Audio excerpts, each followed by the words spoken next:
Okay, so this one is pretty intense, I gotta say. Serial Yeah. killers. Always fascinating and terrifying at the same time, right? Yeah, it's true. But today, we're going to do a deep dive into the life of Edward Wayne Edwards. Now, this guy, this was on the FBI's 10 most wanted list, not once, Uh, but twice. yeah, that's First something. for robberies and then for murder. So we're talking serious criminal activity here. A life of crime for sure. We got some excerpts here from a document all about him, and it's already pretty disturbing to be on the most wanted list for both robbery and murder. I mean, where do you even begin with that? Well, I think a good place to start is his early life. Okay, so like childhood and all that. Right. Edward's autobiography paints a picture of a troubled childhood. Mm. Orphanage, possible abuse. It's definitely a rough start, and that kind of adds another layer of complexity when you're trying to understand his path. Yeah, it makes you wonder like how much of that early stuff played a role in the choices he made later on. Is there like a proven connection between a difficult upbringing and criminal behavior? Well, that's the million-dollar question, isn't it? Psychologists and criminologists have been debating that for years. Right, of course. I mean, a difficult childhood doesn't automatically mean someone's going to become a killer, Right. but it can definitely contribute to a sense of isolation, distrust, a skewed perspective of the world, you Yeah. know? And those are all factors that could play a role later on, but it's not a simple cause and effect. Right. It's more complicated than that. Exactly. It's a Yeah. piece of the puzzle, but not the whole picture. So you can't just like write him off as a product of his environment. No, not at all.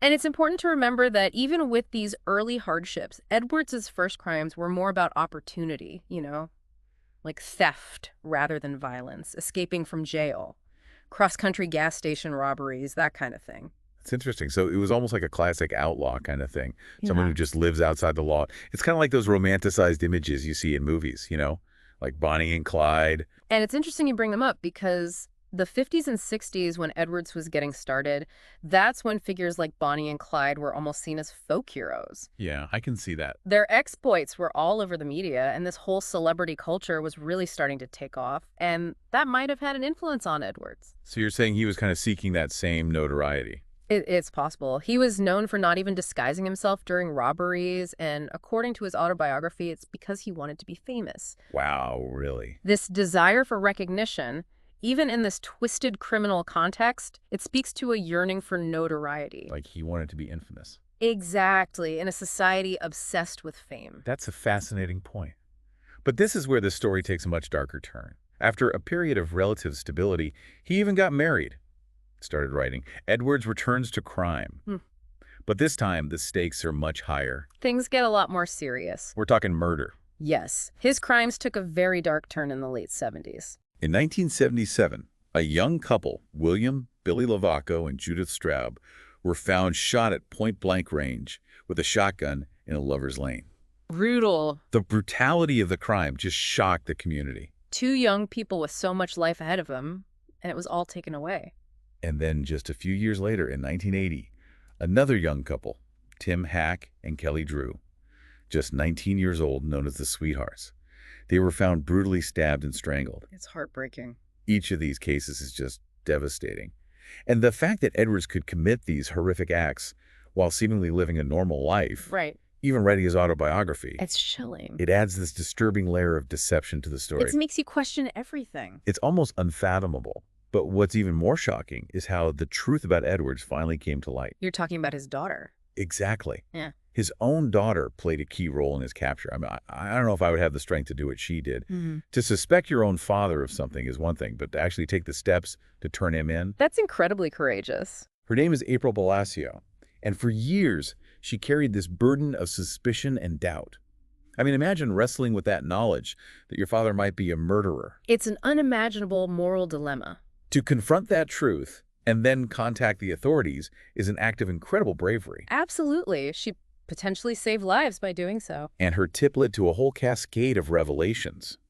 Once apprehended, Edwards confessed to another chilling crime, the murder of his own foster son, Danny Boy Edwards, back in 1996. Oh, wow. Yeah, this case is particularly disturbing because it shows how calculated some of his crimes were. He convinced Danny Boy, who was a soldier in the U.S. Army, to go AWOL, then shot him twice in the face, buried his body in a shallow grave, all for a $250,000 life insurance payout. That's cold-blooded. The level of premeditation is just horrifying. Yeah. It makes you wonder if his earlier crimes were more impulsive, and this was a shift to a more calculated approach. It's a fascinating question. The contrast between his seemingly normal life and these heinous acts Right. raises so many questions about the nature of evil, the duality of human nature. It really makes you think about the different faces people can wear Absolutely. and the secrets they might be hiding. Exactly. Yeah, it's a scary thought.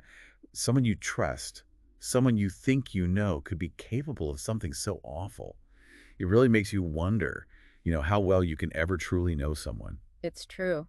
And Edwards ultimately died in prison in 2011. Oh, wow.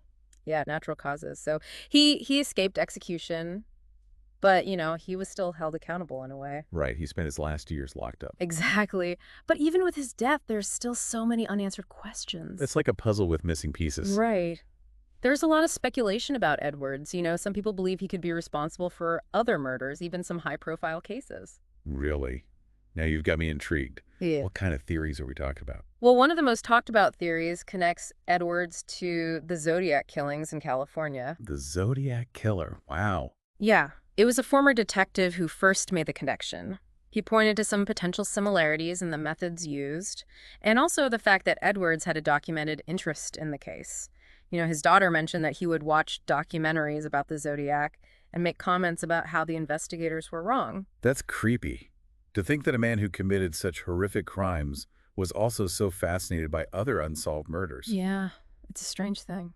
Is there any solid evidence, though, linking him to the Zodiac or any other unsolved cases?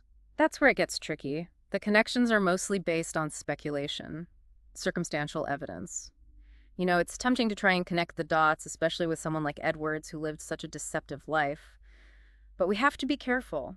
We need to rely on facts, not just hunches. So it's a fascinating theory, but we have to stick to the facts. Exactly. Still, though, even just the possibility that there might be more victims out there, it adds a whole other level of intrigue to this whole thing. Definitely, it's a thought that stays with you. We've got a confirmed serial killer, a history of manipulation, and a fascination with notoriety. Add in the possibility of other unsolved cases, and it's like something out of a movie. Edward Edwards' life really is a reminder that appearances can be deceiving. He blended in. He even appeared on that game show To Tell the Truth back in 1972. Oh, yeah, I remember hearing about that. Presenting himself as a reformed criminal. Wow. To think he was able to pull that off, to go on national television and present himself as a changed man, it's mind-boggling. It shows how manipulative he could be. It's scary. And it makes you wonder how many other times he fooled people, how many other secrets he might have taken to the grave. Absolutely. It makes you question everything. Is there anything else about this case that really stands out to you? For me, it's the courage of his daughter, April, to confront the truth about her own father, knowing the impact it would have. It's an act of incredible bravery. I agree. It really shows the strength of her character and her belief that doing the right thing, even when it's hard, is the most important thing. It's also a reminder that evil can hide in plain sight. Edwards gained the trust of people while committing these horrific acts. It makes you realize you never really know what's going on behind closed doors. And it highlights the importance of being vigilant, of questioning what we see and trusting our gut when something feels off. That's so important, especially in today's world with so much information coming at us from all directions. I need to think critically. Absolutely.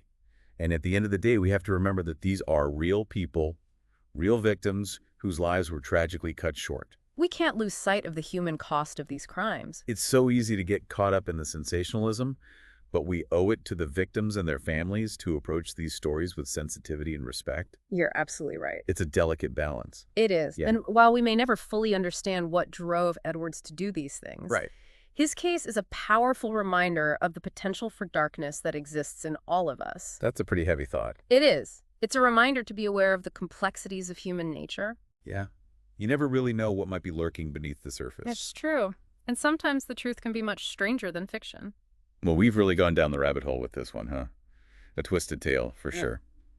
What stands out to you the most about Edward Edwards? What are the big takeaways here? Oh, man. It's hard to pick just one thing.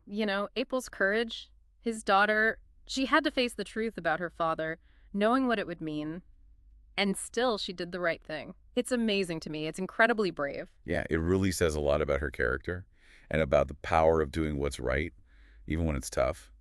but it's also like a scary reminder, that evil can hide in plain sight. Edwards was so good at blending in, Yeah. appearing on a game show, acting like a reformed criminal. And all along, he had these dark secrets. Yeah, and it highlights something really important, I think. Especially now with so much true crime out there. We need to be critical thinkers, question what we see and hear, look for evidence. Be wary of stories that are maybe too sensationalized. Right? It's easy to get caught up in the mystery, but we have to remember the victims and their families. Hmm. We have to approach these stories with sensitivity and respect. Absolutely. There are real people behind these cases, people whose lives were changed forever. So for you, what's the most intriguing part of Edward Edwards' story? What really sticks with you?